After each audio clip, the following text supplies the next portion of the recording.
Picture this. Margaret and her husband spend the last 3 years before retirement doing everything the financial books say to do, maxing out their 401ks, meeting with their advisor every quarter, building a spreadsheet that showed, down to the dollar, exactly how their retirement would look. And on the day they actually retired, they looked around their house and realized something nobody had told them. The 3-car garage with 2 cars they barely drove. The boat that hadn't left the dock in 4 years. The storage unit they'd been paying $150 a month to hold furniture from a guest room they no longer had. The life insurance policy their kids had outgrown.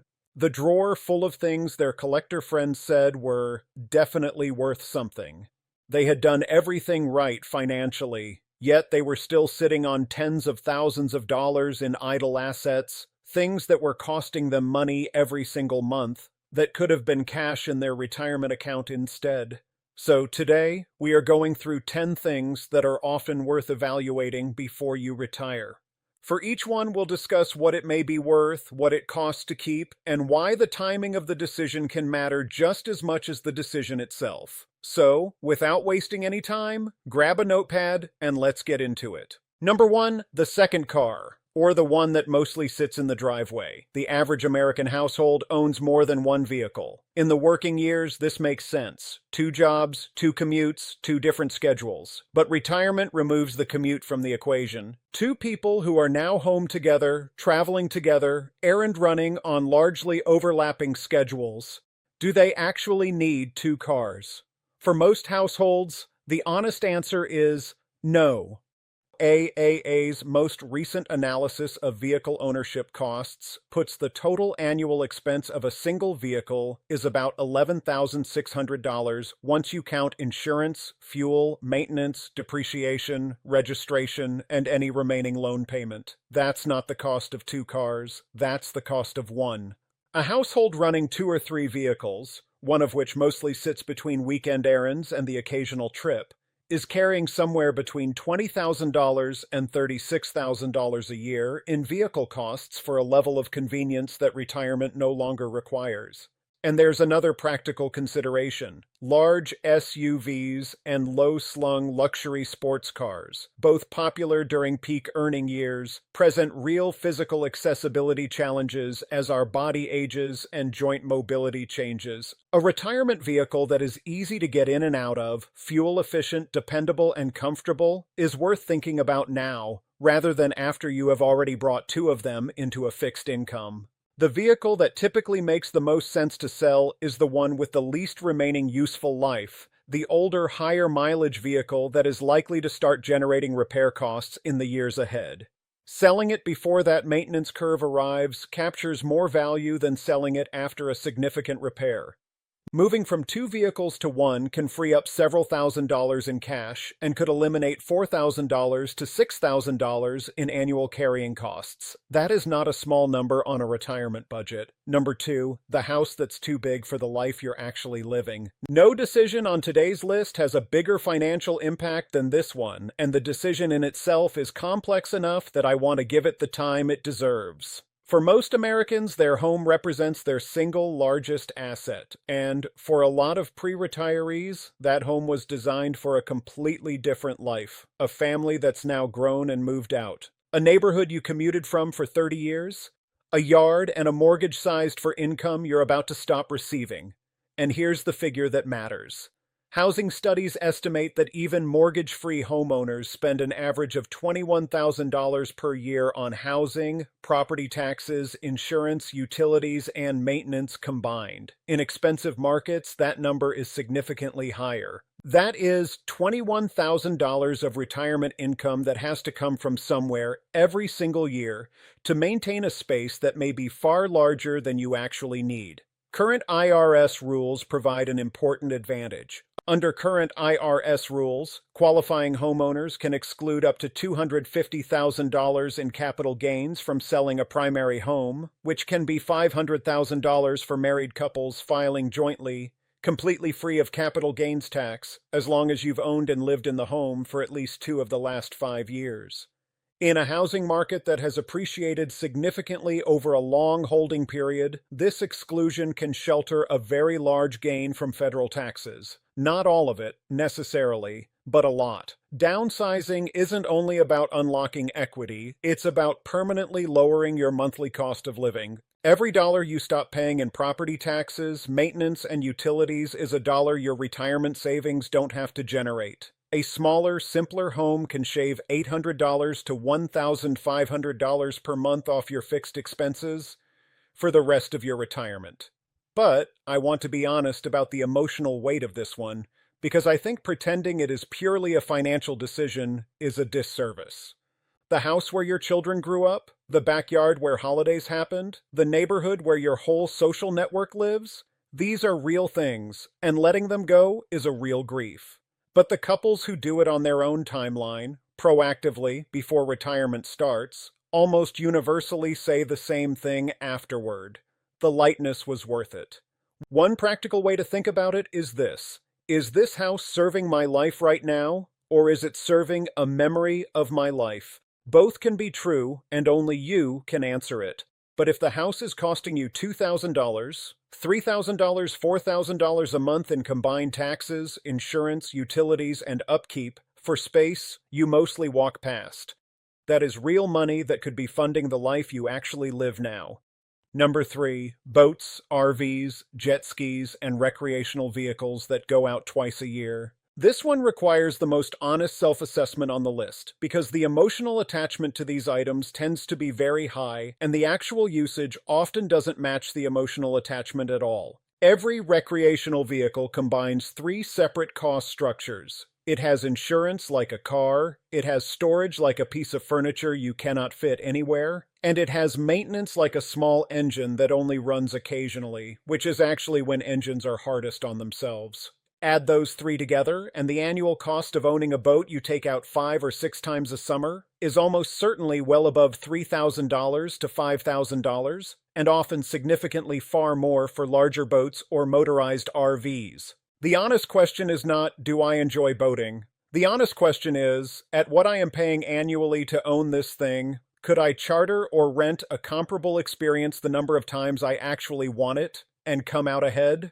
In most cases, for boats and RVs that go out less than 10 times a year, and that is most of them, the answer is yes. Definitively, yes. RVs deserve separate attention because it tends to carry a lot of retirement dream energy. The idea of the open road, the freedom to park wherever, the adventure of not having a fixed plan. It is a genuinely beautiful vision of retirement, and many people have wonderful RV retirements. But many people also buy the RV with that vision in mind, take it out a handful of times, discover that parking a 35-foot vehicle is stressful, and campsite reservations require planning months ahead, and the whole thing requires more logistical overhead than they imagined, and then the RV lives in the driveway accumulating storage costs and registration and insurance.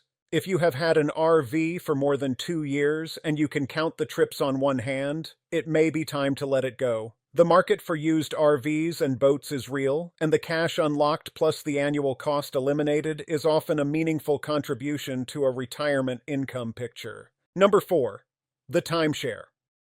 Timeshares deserve separate treatment because they operate under a very different set of rules than the other assets on today's list, and there are real traps here that I do not want you to fall into. Timeshares are unlike almost every other asset on this list in one critical way. They are extremely difficult to sell on the open market, and they can be impossible to just walk away from. A timeshare is typically a deeded real estate interest. You own it, which also means you owe the annual maintenance fees on it. Annual maintenance fees on a timeshare have been increasing at roughly 4% per year for over a decade. The national average as of 2026 is somewhere around $1,200 to $1,500 per year. You owe these fees whether you use the property or not. And when you pass away, in most cases, your heirs inherit both the timeshare and the obligation to pay those fees. The resale market for timeshares is nearly non-existent. Most resellers offer pennies on the dollar for a property that you may have originally paid tens of thousands for. And the timeshare exit company industry, companies that promise to get you out of your contract for a large upfront fee, is riddled with fraud. The Federal Trade Commission has brought repeated enforcement actions against these companies, and many seniors have paid thousands of dollars to exit companies that either disappeared or simply did nothing. The safest legitimate exit option for most people is to go directly back to the resort developer. Many major resort brands offer their own deed back or surrender programs, where they will simply take the timeshare back, eliminate your obligation, and end the maintenance fees. These programs are often quiet. They are not advertised prominently because the resort obviously prefers you keep paying fees, but they exist and they are free, and they are the cleanest exit available for most people who simply want out. If you no longer use your timeshare and you are paying annual fees for nothing, contact the resort directly, ask specifically about their deed back, or surrender program, and start there before you talk to anyone who wants money up front to help you exit. Number 5. The self-storage unit. Storage units often become one of the easiest recurring expenses to overlook, and the numbers around it is quietly alarming. A 10 by 20 self-storage unit, the kind people rent when they downsize and cannot figure out what to do with the overflow, typically averages between $200 and $270 a month, with climate-controlled spaces climbing even higher. That is roughly $2,800 a year. Over 5 years, it is nearly $14,000, and storage facilities are not neutral landlords. They regularly raise rates, sometimes jumping from an initial promotional price of $50 to over $100 within 2 years. And they charge mandatory insurance fees and lock fees on top of the rent that add hundreds of dollars annually in costs you probably did not fully account for when you signed up. The financial mistake isn't opening the storage unit, it's forgetting about it. Most people rent a storage unit with the intention of going through it soon, and soon becomes 6 months, then a year, then 3 years. Then the unit becomes a line item on the budget that nobody thinks about anymore. Meanwhile, the items inside are almost never taken out, almost never used, and in many cases have been sitting undisturbed long enough that the owner could not tell you every item that is in there. The question I want you to ask yourself is this: if this item were lost in a fire right now, would I spend actual cash to replace it? Not someday, today. If the answer is no, you may choose to sell, donate, or discard it, because you are spending real, current money to store something you would not pay to replace. Every month that goes by, the storage math gets worse. A grandfather's antique dresser with a fair market resale value of $400 being stored at $233 a month is a net financial loss within 2 months. Not after years, just within 2 months. So, after reviewing the contents, you conclude the storage unit no longer serves a meaningful purpose. Setting a realistic deadline to work through it can help prevent it from becoming a permanent expense. Number 6. Life insurance policies. Your family has outgrown. This may be the least familiar strategy on today's list, and the one with the most genuinely surprising upside. A common situation looks like this. You bought a life insurance policy 20 or 30 years ago. Its purpose was to replace your income if you died, protecting a spouse and children who depended on that income. You've been paying premiums ever since. Fast forward to today. Your kids are grown, your mortgage is paid off or close to it. Your spouse has retirement assets of their own. The original reason for that policy may have largely disappeared. Simply letting the policy lapse leaves all that value on the table. Surrendering it for cash value is better but still not ideal. What most people don't know is that there's a third option called a life settlement, selling your life insurance policy to a third-party investor for a lump sum that is typically 2 to 4 times what the insurance company would pay in surrender value. General candidates for life settlements are typically 65 or older with a policy death benefit above $100,000. The payout you receive depends on your age, health, and policy type. Generally somewhere between 10% and 40% of the face value. On a $500,000 policy, that could be $50,000 to $200,000 in cash, versus whatever the cash surrender value the insurance company offers. This is irreversible. Once you sell the policy, your beneficiaries receive nothing from it. So this deserves a genuine conversation with your family and a fee-only financial advisor, not just the first buyer who calls. But for families who no longer need the death benefit, it converts a someday asset into current retirement cash. A useful starting point is locating your existing policies. Call the insurer and ask for the current cash surrender value. Then contact a licensed life settlement company or a fee-only financial advisor who can help you shop the market to get a competing offer. Compare both numbers because the difference is often significant. Number 7. Underperforming rental property. Not all rental property belongs on this list. A rental property can be a genuinely excellent source of retirement income. It can also be a source of tenant calls at 11 p.m., unexpected repair bills, and administrative complexity that feels like a part-time job you never signed up for. The retirement consideration here goes beyond the financial. Self-managed rental property is a job, not a full-time job, but a real time and stress commitment. In the working years, some people absorb that as a manageable side commitment. In retirement, when the pitch is freedom and flexibility, managing a difficult tenant becomes a different kind of cost than it was before. So, if the property generates net income after all true costs, including a management fee even if you currently manage it yourself, because retirement may reduce your willingness to do so, then the asset is earning its place. If it does not, the question becomes whether keeping the property or using the equity differently better aligns with your retirement objectives after considering taxes, income needs, and risk. The tax consideration on appreciated rental property is more complex than on a vacation home because of depreciation recapture.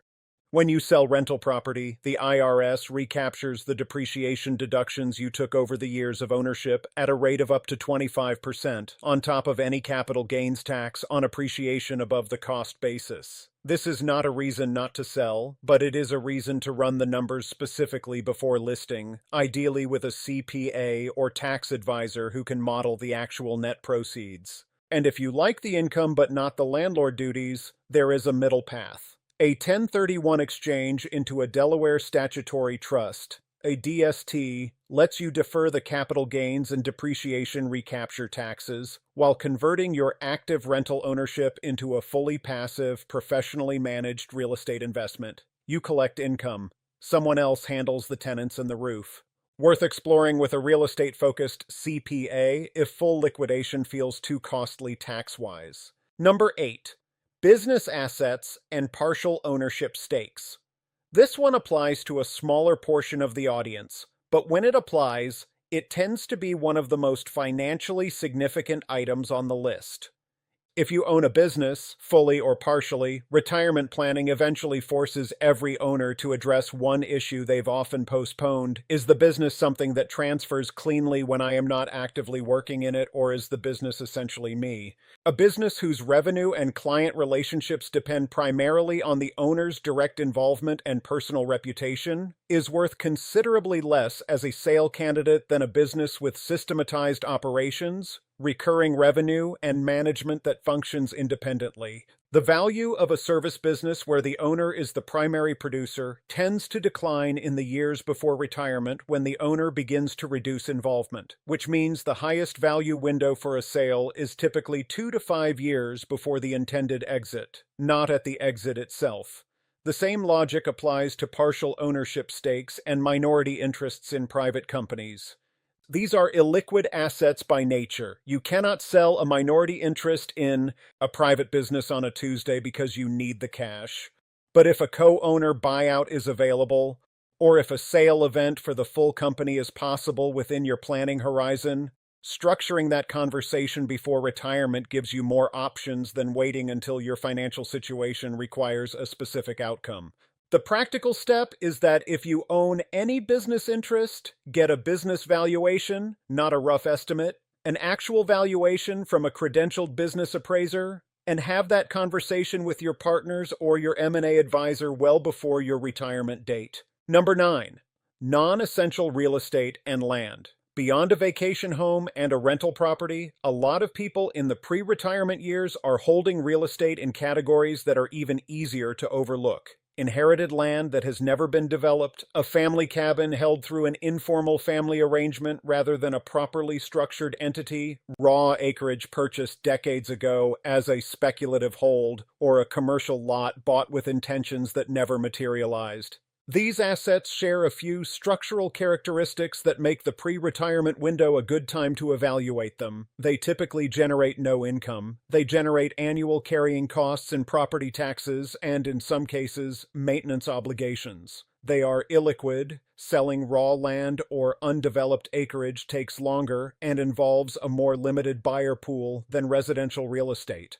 And they carry capital gains exposure on any appreciation above the basis, which has been accruing since the purchase date. The estate planning angle is also worth naming. Raw land and undeveloped property held at death pass to heirs with a stepped-up basis equal to the fair market value on the date of death, meaning heirs who inherit and sell shortly after pay little or no capital gains tax. Whether it makes more sense to hold the asset until death for the step-up, or to sell it during life and redeploy the capital into income-generating assets, depends on the carrying costs, the expected appreciation, your own income in the selling year, and how long you expect to hold the asset if you do not sell. This is a specific calculation worth running with an accountant or estate planning attorney, not a general rule that points one direction for everyone. Number 10. The things you have not used in 2 years. The last item in this list is the broadest one, and intentionally so. If you have not used it in 2 years, you are probably not going to use it in retirement either. And retirement typically involves a household transition, downsizing from a larger family home to a smaller space, relocating to be closer to family or to a warmer climate, or simplifying a physical environment that accumulated decades of accumulation. The time to edit is before that transition, not during it. Furniture that does not fit the next chapter, clothing in categories that retirement will not require, office wardrobes, formal wear purchased for events that no longer happen regularly, kitchen equipment that a household of 2 does not realistically use, exercise equipment that has been serving as a garment rack for 3 years, power tools that a smaller retirement home's garage cannot accommodate. None of these individually are large dollar items, but they are friction, physical and mental, during a life transition that benefits from less friction.